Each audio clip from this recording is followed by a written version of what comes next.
Greetings, everyone. Well, 13 hours of Halloween continues as we reach the halfway point with the Halloween movie franchise with Halloween 5, The Revenge of Michael Myers. Let's check it out today on the Multimedia Chronicles.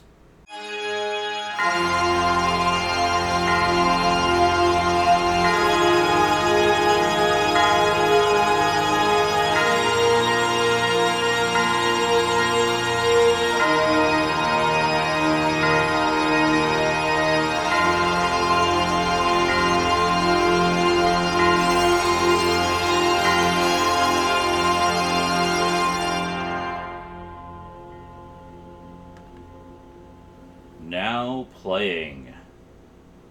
So guess what? I have another edition of this one as well. I don't know that there's much difference, in terms of extras. Two audio commentaries, Halloween 5 on the set, Halloween 5 original promo, and theatrical trailer. Yep, exactly the same. Probably just a repackage.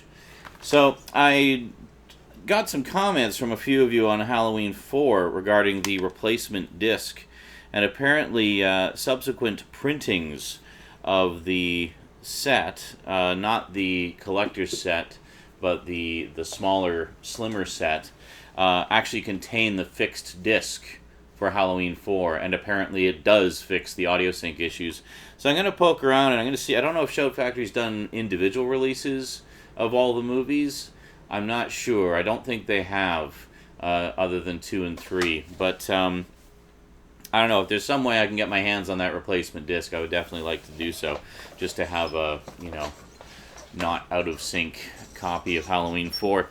So Halloween 5 was done the following year, in 1989, and actually takes place a year after the original, a year after the previous one. It is a proper sequel in that it picks up right where the number 4 left off, with with the scene where they're just blowing the hell out of Michael Myers in front of the mine shaft, and Jamie touches his hand, and then he goes tumbling into the mine shaft, and then they toss in a bunch of dynamite to blow him up. But this time, we see down at the bottom of the mine shaft where he's tumbled down, and he's quickly scampering away and finds his way to a river, and the mine shaft blows up behind him. So they didn't get him. He was still alive. They didn't get him. So he finds his way to a river and just takes the river wherever it takes him, and happens across a hermit living in a hut in the middle of nowhere, and the hermit basically takes him in. So he goes comatose yet again. It's like he just shuts off as soon as Halloween's over, until October 30th the following year, at which time he wakes up, kills the hermit. Yeah, that's gratitude for you. I just looked after you for a year, asshole. And then carries on with his mission to get back to Haddonfield and kill Jamie. Now, Jamie, meanwhile, is living in a children's hospital now. She's basically been taken in, and she's effectively mute just from the trauma of everything that happened. Like, she can't speak after everything that happened in the previous one. And something interesting has emerged, however, that now it seems that she has a psychic link with Michael Myers. Kind of like in Pumpkinhead, actually, with where Lance Henriksen had a psychic link with Pumpkinhead, or Pumpkinhead 2, or the old lady had a psychic link with Pumpkinhead. So anytime Pumpkinhead would kill somebody, they'd feel an impact from that. Well, it's the same thing here, where anytime Michael Myers kills somebody or is about to kill somebody, Jamie gets like a psychic flash and knows what's about to happen. Loomis clues in on that and tries to use her psychic ability to try to track down Michael and put a stop to him once and for all. So Rachel makes a brief reappearance in this one and promptly gets killed, so much for good supporting characters. And we're left with Tina, Rachel's friend, who is just a frickin' party girl. She's very pretty, but a bit of a ditz. And her friends are really ditzy and annoying too. And yeah, now we're getting into the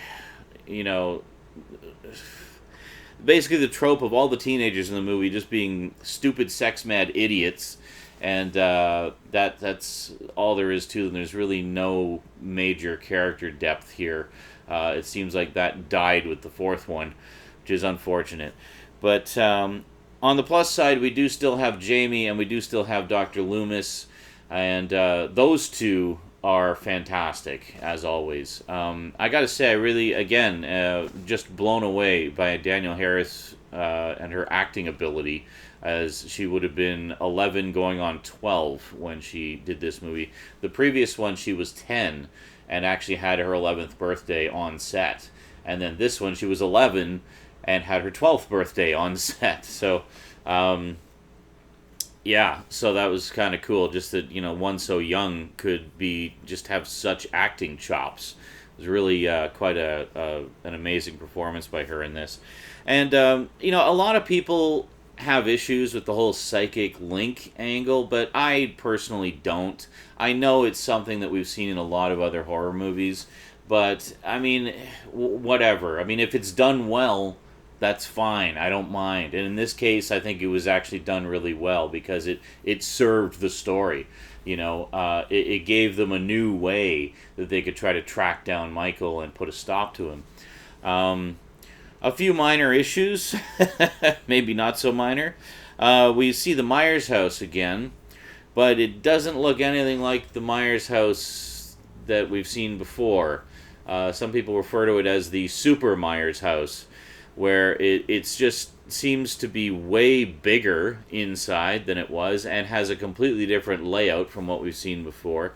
It just seems really over-the-topedly huge. It's kind of like, it's like the Flintstones house, where you see Fred's house from the outside, but when he's running around inside, it just goes for miles. That's what this house is like. The Myers house has become the Fred Flintstone house. So, kind of have an issue with that. It seemed like, well, if you wanted to have them in such a massive environment, why didn't you just have them somehow make their way to a warehouse or something and duke it out there? But, the thing about the previous layouts of the house was it was very confined, very claustrophobic, and that's, well, in all the houses, really, that we've had, confrontations with Michael Myers in. They've been very claustrophobic and tight and closed quarters and, going through little nooks and crannies and closets and hallways and stuff like that. And I don't know what they were thinking with the house in this one. It just seems really over the top. So, basically, Michael goes on his usual killing rampage and kills just about everybody. There's, a Halloween party, and a couple kids have sex in a barn and then get brutally killed. They're friends of Tina's. Tina is acting like just a total idiot throughout this whole thing, where it's like they're trying to say, like, okay, there's a killer on the loose and they're coming for Jamie. You should probably stick around and stay here where it's safe and we can protect you. It's like, no, I want to go to the party and be with my friends. and at one point, she even gets picked up by Michael Myers. Like, literally. She thinks it's her boyfriend, but it's not. It's Michael has killed the boyfriend and stolen the car, and for whatever reason, he starts driving her around town running errands. And it's like, yeah, just take your time there, Michael. No rush or anything.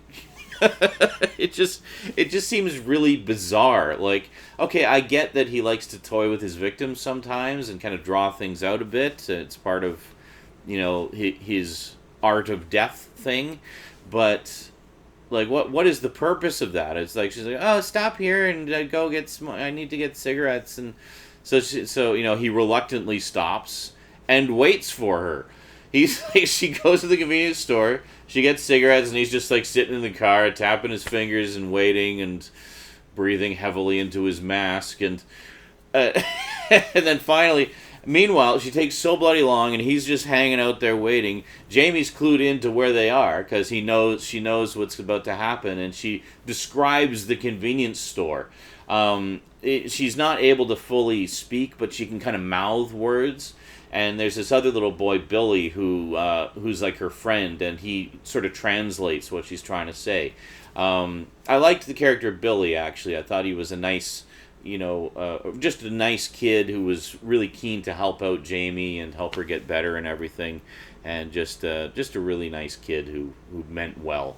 And gotta love the Billies of the world, Good old Billy. It's such like a typical little boy name too. It's like either Tommy or Billy. It's like every movie, it's either Tommy or Billy. Like, really? I'm pretty sure those books of baby names have more than 2 boys' names in them. How about Cletus? No, that wouldn't be too good. That'd be kind of weird. But anyway, so Billy translates what she's saying, and they figure out, okay, she's at that convenience store. We gotta hurry. So they rush off to the convenience store. This is how long they take. Is like they have time. She has time to go into the convenience store, browse around, get her smokes, get some munchies or whatever. Meanwhile, Jamie has time to describe through sign language and muteness what the convenience store looks like. Billy can translate it for you. Then they have time to get there, all guns blazing with a gajillion police cars, and then Michael drives off. It's like most patient psychotic killer ever. Yeah, so anyway, those minor quibbles aside. Oh, and then we've also got some stuff that's setting up the story for the next one, where we see for the first time a tattoo on Michael's arm. It looks like, well, we don't know what it looks like. We don't know yet. And meanwhile, there's also this mysterious man in black with steel-tipped boots who's going around just kind of observing things as they go. And when it gets to the end, and they've supposedly defeated Michael, and he's in custody, the man in black shows up and lays waste to the entire police station. It's like, boy, it's not good. Being a cop in Haddonfield, not a good career choice. You'd think with all the massacres that have occurred there over the past 10 years, nobody would want to be a cop ever in this town. But so he basically lays waste to the whole thing and frees Michael. Now, one part that is good, I think, is the final confrontation at the end, because Loomis really gets some very hands-on interaction with Michael there. He's like he's still trying to be his doctor and trying to help him. I mean, he doesn't want to kill him. Plus he doesn't think he can be killed by this point, so why not try to get him back into therapy? And he's trying to tell him, like, I can help you deal with the rage and deal with the anger. And he almost begins to reason with him, but then Michael, goes back to his old self and basically clocks Loomis. He never actually kills Loomis. He injures him or incapacitates him, but he never actually kills him. So it's a suggestion that there's some kind of there's some kind of feeling there. Like he doesn't hate Loomis, yet he knows he needs to get him out of the way. It's almost like they need each other in some twisted way. But so the man in black and the tattoo, who knows? We'll find out about that next time. But Loomis concocts a pretty elaborate trap to get him, where basically he has this metal net that he lures him under, using Jamie as bait, and then just pumps him full of tranquilizers. He just like unloads trank after trank after trank at him, and he just won't drop. Finally, he does, but and then they cart him off to the police station. But the other part that I thought was really good in that whole final confrontation is when Loomis is incapacitated or just doesn't know where they are, and Michael is stalking Jamie and chasing Jamie through the house, and just seeing her resourcefulness and cleverness in evading him, and even fucking that up occasionally, but then managing to recover. Like, for example, when she goes down the vent and just crashes into the bottom of it, and then Michael can't get it open, and he starts stabbing at the vent. Like, I was thinking, why didn't he do that right away? But because it's funny, because the way that scene played out, she crashes into the vent, and then it cuts to Michael going downstairs, and kind of his point of view approaching the vent. And at this point, you don't know, like, well, maybe she managed to get out, but then it shows her still stuck in the bottom of the vent. You're like, oh shit, she hasn't got out. She's actually still stuck there. And then he starts trying to open it, and then she figures she finally finds a handhold and is able to climb up just as he starts stabbing the vent. And it's very tense. It's great. It's that whole ending sequence I think was very well done. The only sort of off-putting part is it's the Super Myers house, which is so freaking ridiculously massive that it's hard to I don't know. It's just hard to suspend disbelief. It's like, well, they put some additions in over the past year in that abandoned house that nobody's living in. Sure. Okay. Why not? So, overall, I don't think Halloween 5 is as good as Halloween 4, but it's still not bad overall. There are some issues with it. Michael stopped teleporting. I was quite happy to see that. So no more teleporting Michael.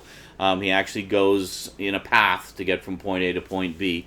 But there were other aspects of it that were irritating, like the Super Myers house and just the completely stereotypical stupid teenagers, which to me was really beneath this series. Because prior to right up until the fourth one, we'd always had smart characters, smart, resourceful characters. Jamie is like the last smart, resourceful character. And then Rachel, her stepsister, was another smart, resourceful character. And and it was a real shame that they killed off Rachel so soon, because it would have been nice to have her helping instead of frickin' Tina. But yeah, I don't know. Whatever. It is what it is.